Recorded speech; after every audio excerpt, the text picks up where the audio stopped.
ఈ రోజు ఎగ్జామ్ ఇట్లా రాస్తాననేసి అస్సలు అనుకోలేదు. మొత్తం కూడా ఏ బిలే అనమాట. ఏ వస్తే బి రాదు, బి వస్తే ఏ రాదు. మామ 2-1 సెమ్ ఎగ్జామ్స్ అయితే జరుగుతున్నాయి. ఆల్రెడీ నిన్న మ్యాథ్స్ ఎగ్జామ్ అయితే అయిపోయింది. ఈ రోజు ట్రిపుల్ ఎస్పీ ఎగ్జామ్ అనమాట. ఎగ్జామ్ కి నైట్ అవుట్ ప్రిపరేషన్ చేసేసి మార్నింగ్ అయితే నేను ఆకాశ్ రివిజన్ అయితే చేసుకుంటున్నాము. ఇంకా మా సెమ్ ఎగ్జామ్ ఎట్లా అంటే యూనిట్ పేరు కూడా తెలియకుండా సెమ్ కి అయితే ప్రిపేర్ అయిపోతాము. ఇక్కడ చదివినంత సేపు అంతా బానే ఉంటుంది మామయ్య. బుక్ క్లోజ్ చేసి ఎగ్జామ్ పోయి కూర్చుంటే ఒకటి గుర్తుకు రావు.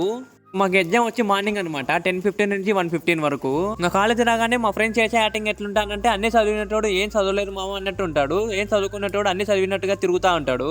సుదర్శన్ చూడడానికి ఇలా ఉంటాడు కానీ 5 యూనిట్లు చదివి 5 సార్లు రివిజన్ కూడా కంప్లీట్ చేసినాడు. A few moments later. Exam complete చేసేసుకొని బయటికి అయితే వచ్చినామమ్మ. మొత్తం కూడా ఏబీలే అనమాట. వాళ్ళకి క్వశ్చన్లు ఎట్లా ఇచ్చినా కానీ మాకు బుక్లెట్ నింపడం మాత్రం తెలుసు.